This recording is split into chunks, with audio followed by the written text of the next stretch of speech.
In this box, I have the Canon C70 and the Blackmagic Pocket 6K Pro. I've been in the market for a new camera for a couple months now, so I wanted to get my hands on it and rent them before I make the final decision to see which camera is gonna be better suited for me.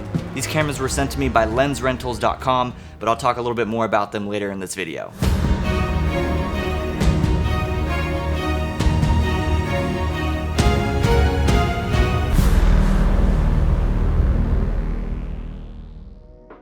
So let's get started with the cameras. I have the Canon C70 and I have the new Blackmagic Pocket Cinema Camera 6K Pro. These two are very similar in a lot of ways, but they're also different in a lot of ways, both in price and also the features and functionalities.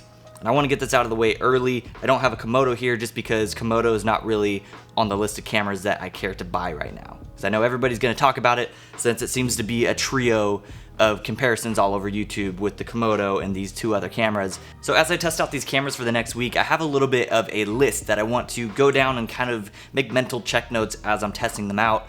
The first is going to be form factor. I want a camera that can be both run and gun but also built out for larger productions. Next up on the list is going to be battery life without rigging a secondary battery like a V-mount.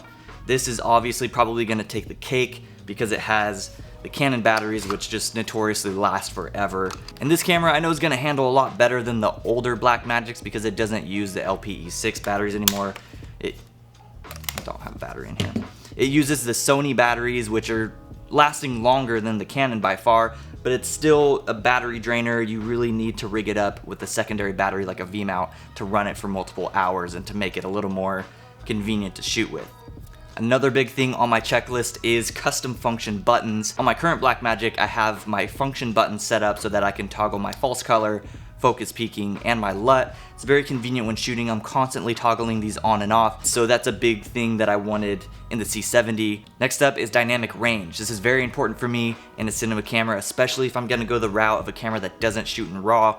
I wanna make sure that it has really good dynamic range. This has 16 stops of dynamic range. This has 13. And finally, I'm looking for a camera that's just overall convenient to shoot with. Like I said earlier in the video, I shoot small scale productions, really run and gun stuff, and I shoot larger productions that are more suited for larger rigs. So I want a camera that I can bring along on both of these. So let's talk about the C70 pulling it straight out of the box for the first time. One of the things I'm very impressed with this camera is just the fact that it's ready to go the second you pull it out of its case. You throw a battery on, you throw a lens on, and you're good to go. There's really no need to rig it out other than that unless you need to. This camera came with the speed booster adapter because it is an RF mount, so I got the speed booster to EF, which pretty much turns it into full frame. It's not quite full frame, but it's wider than Super 35.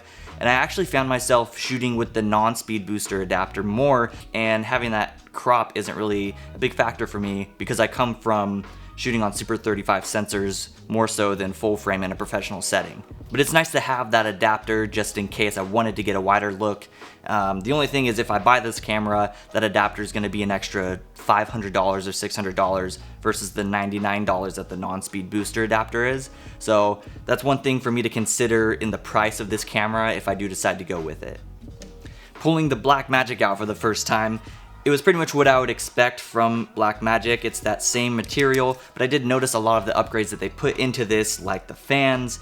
Obviously this beefier top here, which I'm guessing is to fit both the fan and the built-in ND. But the biggest thing, which obviously isn't new news, is the tilt screen, which is great. We're definitely getting closer to being able to shoot with this right out the box. You can technically shoot with it out of the box. You just are going to be swapping batteries a little more frequently, but having this tilt screen is nice, and it's also huge. I mean, there's not many cameras that have a built-in screen this large. Also, the menu system with Blackmagic is probably one of my favorite in all cameras. It's very simple, very minimal, almost Apple-esque. It's just very simple to use. The Canon C70 menu system is a little more intricate. It's a lot more like any other Canon camera, which isn't confusing. It's pretty easy to navigate, but there are a lot of subfolders, kind of like Sony. But if you're familiar with shooting on Canon cameras, it's not going to be that big of a difference for you. So let's talk about my first day shooting with this. I was shooting for an e-commerce clothing company, which I've been shooting for them for a while, so I thought it was the perfect shoot for me to test out these cameras for the first time. It was a little nerve-wracking going into it, not being completely familiar with the C70, because naturally I wanted to test the C70 more because of its autofocus. but I was very impressed with how everything went throughout the day. I had my buddy Tim out, who was getting some extra shots with the Blackmagic, and we were kind of swapping between cameras throughout the day so that I could equally test both. But I found myself going back to the C70 more and more throughout the day, just because this is the picturesque type of shoot that this camera is perfect for. This is kind of the reason why I'm drawn towards the C70, because I do a lot of these smaller e-commerce shoots where you're very run and gun, and having that autofocus there and having everything kind of streamlined into a small camera package is going to be very helpful for me. And right off the bat, I was blown away by the footage we were getting. To be fair, it was a nice cloudy day, so skin tones were going to look great regardless, but I was just impressed with how this handled inside, outside, and a bunch of different situations. And of course, the Blackmagic did the same. It handled very well, and I've been shooting a lot of their stuff on Blackmagic prior to this, so I knew it was going to handle great, but I was just super impressed with how the C70 looked. I think this camera is perfect for fashion and any lifestyle stuff where skin tones are going to be a priority. So my first day shooting with these cameras on set was a complete success. I was absolutely blown away with the footage on the C70 and also the Blackmagic, just because I love the Blackmagic footage, so I knew it wasn't going to struggle by any means. But I think overall, the C70 takes the cake on that style of shoot. Just because the convenience and form factor of it. I literally shot on one battery the entire day, which was the large Canon battery. We shot for like 8 hours and I had no issues. I may have thrown it on a charger for a little bit during lunch, but for the most part, I pretty much had that on there with no issues. The Blackmagic wasn't charged fully and I didn't have my V-mounts with me, so it pretty much died within 30 minutes. So we didn't get much shooting time with it.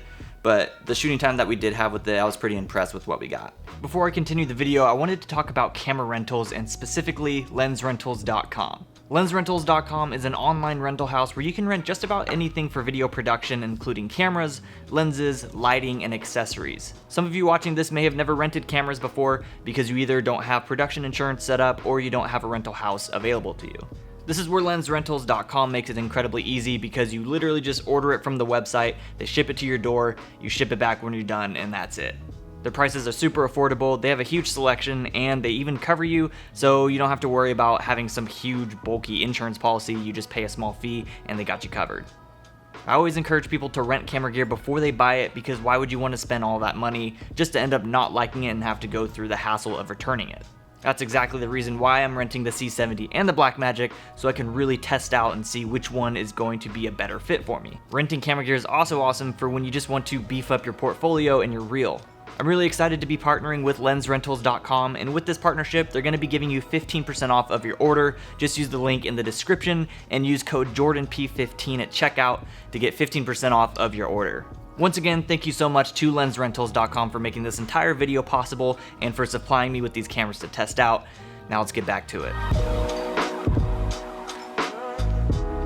When I got back home from my shoot, I had a week to shoot with these cameras, and so I went out and I just wanted to get a feel for both cameras and get more of the experience of what it would be like to have one of these cameras on the daily. Throughout the week as I was shooting, I found myself shooting more and more on the Canon. And I think it's because when I'm shooting personal stuff and I'm not on set shooting for a client, I always gravitate towards shooting on my R6 because it's just convenient to shoot with. It has everything that I need in a smaller form factor. So I think as far as just daily shooting, I'm gonna go with the C70 again because it's a lot more convenient to shoot with. And that's not to knock on the Blackmagic, because I don't think the Blackmagic is necessarily meant to just be an everyday run and gun shooting camera. It's meant to be built out more as a cinema rig. This is just meant for more of those things, and this I think is better suited for documentary run and gun settings. And having those built-in NDs just makes things so much easier. It makes things so much faster. So one of the biggest selling points of both of these cameras is the built-in NDs. Because the whole reason I'd be purchasing this camera is for like run and gun, smaller productions, really like micro shoot settings where I need just everything in one. Press the button right here and I've got 6 stops, but it goes all the way up to 10 stops. So for situations like this, I just drop down the ND and we are exposed. As far as working with the footage, I love the way that Blackmagic's file structures are. The B-raw footage is very easy to work with. It's very comparable to R3D files, which come from the Red. Pretty much any system can handle it for the most part, and I was kind of nervous going into the C70 thinking that it was going to be a lot more similar to the R6 and the R5 footage. And there are formats that are going to shoot more like that. They have the HVEC files, the MP4s, but it also has better format options like what you would see in the C300, which is another big thing for me. With 10-bit footage shooting on my R6, you can't just throw them on your computer and preview the files. You have to throw them into Premiere, and then just looking at the footage, it's just a terrible experience. So using the XF AVC footage in the C70, it's just a lot easier to work with. I still run proxies just to make things a little bit faster, but you don't necessarily need to if you have a fast enough system. So that's one thing that I like about this. It has the format options that a larger Canon cinema camera would have while still being in this smaller form factor. And talking about form factor, I think a lot of people talked crap on the C70 form factor, which I don't really understand. I think that people just naturally like to hate on Canon any chance they get, but I love this form factor. It's very similar to the 1DX, which was one of my favorite cameras that I ever had, but it's a little shorter, so throwing it on a gimbal or just running around with it is a lot more convenient. I love that it's built out more like a cinema rig without being boxy and modular and having to throw things on it. I think they did a really good job with the design of this. And with the Blackmagic, I think the form factor is slowly getting better and better, but it's still a very clunky looking camera. So after a week of shooting with these cameras, I was incredibly impressed with both. I love what both of these offer. Some of them offer better things than the other, but it's time for me to kind of figure out what I plan on going. Which route am I gonna go in? Because I already have kind of bought into the Blackmagic ecosystem, so I already have all of the rigging and stuff like that, but I also have a lot of Canon glass, and I've been shooting Canon for years, so it's not gonna be a big switch. So what it comes down to is what's gonna be the most convenient camera for me. Before I talk about the camera that I decided to go with, let's go through that initial checklist that I made at the beginning of the video so that I can share my thoughts on each one. For form factor, even though they are pretty comparable at the end of the day, I'm still going to give it to the C70 because I just feel like the design is a little more refined than the Blackmagic. Battery life is pretty much a given and not even a fair fight. Canon wins that all the way.